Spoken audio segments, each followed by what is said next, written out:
Welcome to ABC campus. आज हम prospectus and commencement of business वाले चैप्टर में कंपनी लॉ के सब्जेक्ट के अंदर एमसीक्यूज डिस्कस कर रहे हैं 1 to 10 इस वीडियो के अंदर। तो पहला एमसीक्यू है कि a single offering document allowing companies to make multiple offering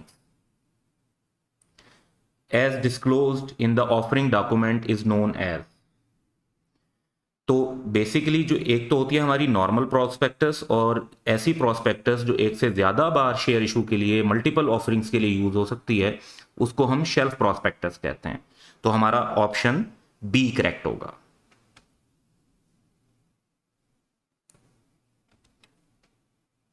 question 2 है कि a supplement to the prospectus invites the general public for subscription of earlier offered securities. The supplement to the prospectus contains, basically जब shelf prospectus issue की जाती है जो कि multiple offerings के लिए होती है, तो उसके बाद उसमें तो एक ऐसा डाटा होता है जो कि मेन कॉमन डाटा होता है। बाद में जितने अपडेटेड डिस्क्लोजर्स होते हैं, जो अपडेटेड इंफॉर्मेशन होती है, वो सप्लीमेंट टू द प्रोस्पेक्टस के थ्रू प्रोवाइड की जाती है। तो इसमें हमारा ऑप्शन सी करेक्ट होगा, updated disclosures and information. Question 3 है कि the prospectus is issued published और circulated with the approval of. तो अप्रूवल जो चाहिए होता है वो रेगुलेटरी अथॉरिटी का चाहिए होता है, यानी commission, securities and exchange commission of Pakistan. Option C correct है।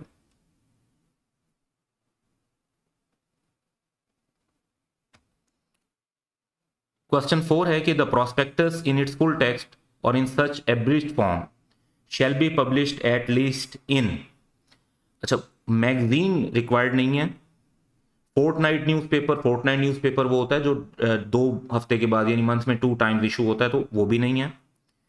एग्जैक्टली लॉ के अंदर जो मेंशन है वो डेली न्यूज़पेपर और 1 उर्दू एंड 1 इंग्लिश। तो जहां पर भी मैगजीन या फोर्टनाइट वगैरह लिखा हुआ है उसको हम इनकरेक्ट करेंगे। जो करेक्ट ऑप्शन है वो ऑप्शन डी है।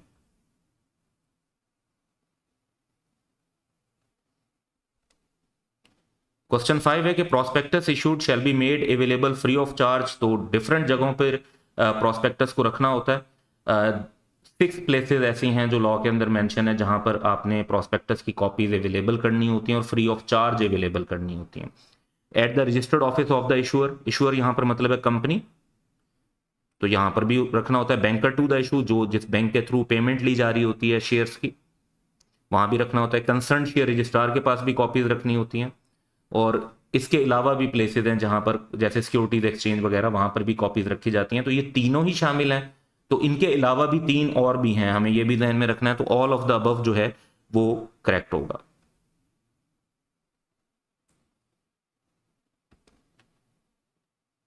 क्वेश्चन 6 है कि prospectus along with the subscription form, जो फॉर्म फिल करके विद क्रॉस चेक जमा करवाया जाता है शेयर्स खरीदने के लिए, उसे सब्सक्रिप्शन फॉर्म कहते हैं।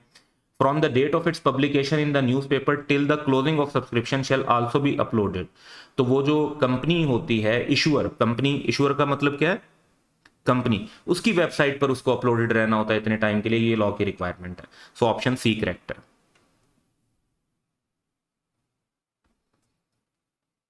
क्वेश्चन 7 है कि prospectus means any document, notice, circular, material, publication और अदर इनविटेशन ऑफरिंग। अब ये प्रोस्पेक्टस की डेफिनेशन से रिलेट करता है कि जो किसको ऑफर कर रही होती है, जनरल पब्लिक को, बोर्ड ऑफ डायरेक्टर को, only to existing share holder को, या एग्जिस्टिंग कस्टमर्स को। एक तो शेयर इशू की बात हो रही है तो कस्टमर वाली बात तो वैसे ही नहीं है।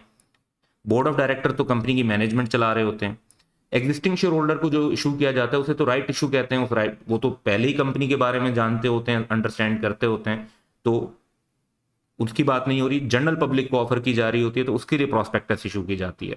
अदरवाइज जो कुछ मैटर होते हैं, जैसे कंपनी की फर्स्ट अलॉटमेंट अदरवाइज की जाए जनरल पब्लिक के अलावा, तो उसके लिए statement in lieu of prospectus होती है। तो prospectus is for general public, option A correct होगा। क्वेश्चन 8 है कि although approval from commission is required for issue, publication और circulation of prospectus, there are instance where prior approval is not necessary. Such instances include, यानी exception है कि ऐसी law के अंदर 5 एक्सेप्शन मेंशन है कि जिसमें प्रोस्पेक्टस का अप्रूवल लेने की जरूरत नहीं है, जिसमें स्टेट बैंक ऑफ पाकिस्तान भी शामिल है।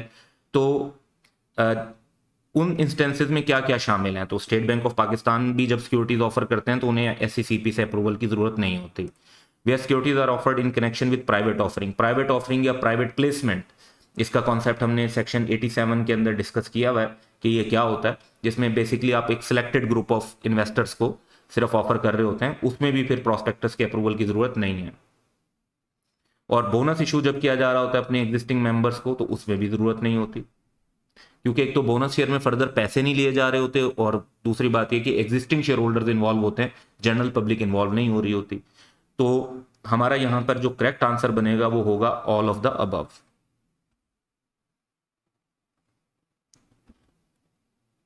क्वेश्चन 9 है कि a prospectus approved by the commission shall be valid for the period of, तो ये अप्रूवल के दिन से लेकर 60 डेज तक के लिए वैलिड होती है। ऑप्शन बी करेक्ट होगा। A prospectus shall not contain a statement purporting to be made by an expert unless the expert is a person। Expert के लिए रिक्वायरमेंट है कि एक्सपर्ट एक इंडिपेंडेंट पर्सन होना चाहिए जो कंपनी के साथ किसी भी वे में कनेक्टेड ना हो, प्रोमोटर, मैनेजर, एम्प्लॉय वगैरह किसी भी फॉर्म में।